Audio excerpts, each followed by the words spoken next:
बिस्मिल्लाहिर्रहमानिर्रहीम। Dear students, आज हम साइक्लिक स्ट्रक्चर ऑफ मोनोसेकेराइड पढ़ते हैं। कुछ मोनोसेकेराइड रिंग बनाते हैं, साइक्लिक स्ट्रक्चर बनाते हैं, जैसे फ्रक्टोज, ग्लूकोज और राइबोज। और उसका रीज़न हम लेक्चर के एंड में पढ़ते हैं कि फ्रक्टोज और ग्लूकोज रिंग स्ट्रक्चर क्यों बनाते हैं, उस ओपन स्ट्रक्चर की लिमिटेशन क्या होता है। पहले हम पढ़ते हैं पिक्चर प्रोजेक्शन। दो टाइप के फार्मूले होते हैं, एक है पिक्चर प्रोजेक्शन फार्मूला, एक है Haworth projection formula. Picture projection formula का मतलब open chain structure is called picture projection. Open chain structure को पिक्चर प्रोजेक्शन कहते हैं। देखो ये ग्लूकोज मालिक्यूल है, इसके ओपन स्ट्रक्चर को पिक्चर प्रोजेक्शन फार्मूला कहते हैं, जबकि ये ग्लूकोज का रिंग फॉर्म है, इस रिंग शक्ल को हावर प्रोजेक्शन कहते हैं। The ring form of monosaccharide की रिंग स्ट्रक्चर को, साइक्लिक स्ट्रक्चर को हावर प्रोजेक्शन कहते हैं, जबकि ओपन चेन को पिक्चर प्रोजेक्शन कहते हैं। पहला एग्जांपल हम ग्लूकोज का लेते हैं। ग्लूकोज मालिक्यूल है, ये एल्डिहाइड फंक्शनल ग्रुप है। इस पहले कार्बन को एनोमेरिक कार्बन कहते हैं।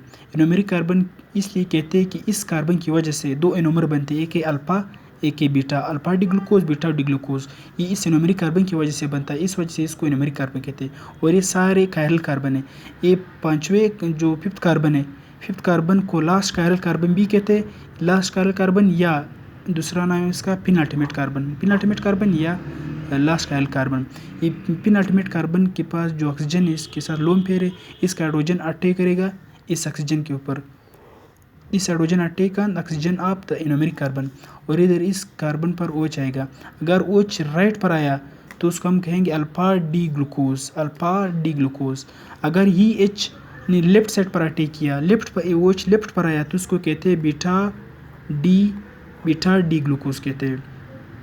अभी हम पढ़ते हैं कि पिक्चर प्रोजेक्शन हावर प्रोजेक्शन में कैसे कन्वर्ट होता है, कैसे ओपन चेन रिंग स्ट्रक्चर कैसे बनाता है। पहले देखो, ये OH लेफ्ट पर है, अगर लेफ्ट पर OH आया तो उसको हम रिंग के ऊपर लिखेंगे। अभी पहले कार्बन पर OH लेफ्ट साइड पर मौजूद है, तो इधर रिंग में हम OH को ऊपर लिखेंगे। अभी सेकेंड कार्बन पर OH राइट पर मौजूद है, तो हम बिलो द रिंग लिखेंगे, OH बिलो द रिंग होगा। और थर्ड कार्बन पर OH फिर अगेन लेफ्ट पर है, तो हम अबव द रिंग लिखेंगे। और फोर्थ कार्बन पर OH राइट पर है, तो हम उसको अगेन बिलो द रिंग लिखेंगे।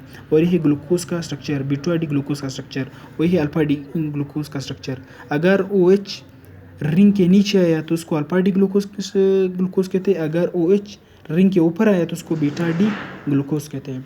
अभी हम पढ़ते हैं हावर प्रोजेक्शन के मजीद दो सब क्लासेस हैं, एक है पायरानोज, एक है प्यूरानोज। पायरानोज सिक्स साइडेड स्ट्रक्चर या 6 मेंबर स्ट्रक्चर, 6 साइडेड स्ट्रक्चर को पायरानोज कहते हैं। और 5 साइडेड स्ट्रक्चर और 5 साइडेड और 5 मेंबर्ड रिंग को प्यूरानोज कहते हैं। पायरानोज 6 साइडेड स्ट्रक्चर है, जैसे ये पायरेन है, ये पायरेन 6 साइडेड स्ट्रक्चर, इसको पायरानोज कहते हैं। और प्यूरानोज 5 साइडेड स्ट्रक्चर को प्यूरानोज कहते हैं, ये प्यूरान का स्ट्रक्चर है।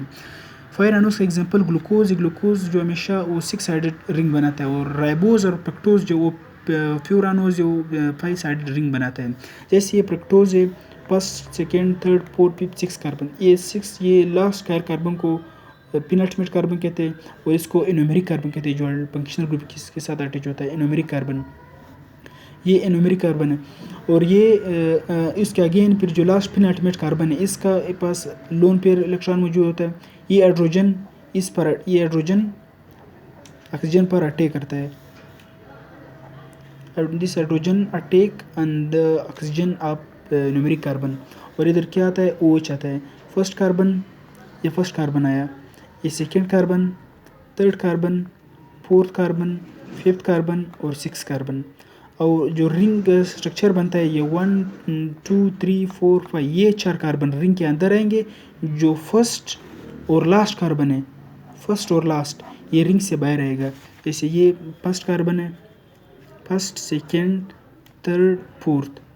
अभी ये जो सेकेंड कार्बन है, ये जो फर्स्ट और 6 कार्बन है, ये रिंग के बाहर आ गए, और ये 4 कार्बन रिंग के अंदर आ गए। ये फ्रक्टोज का स्ट्रक्चर।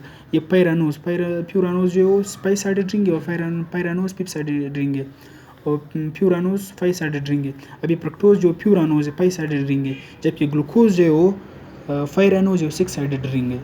अभी हम उसके लिमिटेशन पढ़ते हैं कि ओपन चेन की लिमिटेशन क्या, और ये ग्लूकोज या फ्रक्टोज या राइबोज रिंग स्ट्रक्चर बनाता क्यों है।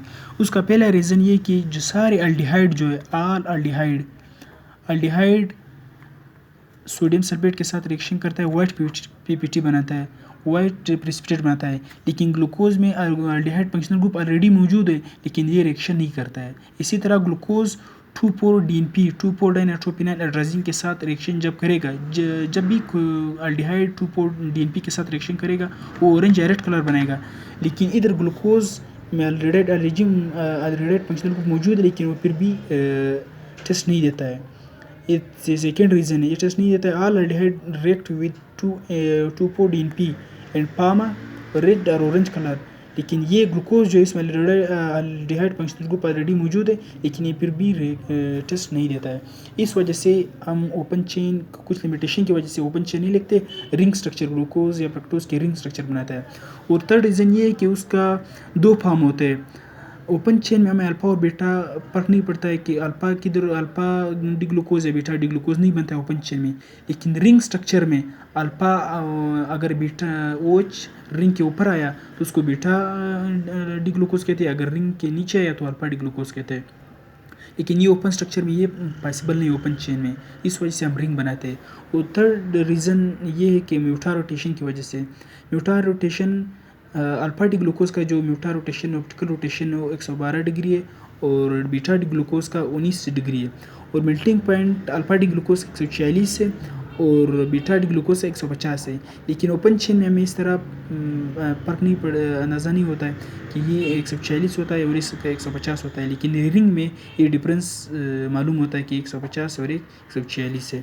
और फोर्थ रीज़न स्टेबिलिटी का है कि ग्लूकोज स्टेबिलिटी का मेन रीज़न है कि जब हम सोल्यूशन में डालते हैं या ग्लूकोज या फ्रक्टोज को तो रिंग बनाता है, क्योंकि रिंग स्ट्रक्चर में मोर स्टेबल होता है। ये है रीज़न रिंग स्ट्रक्चर बनाने का।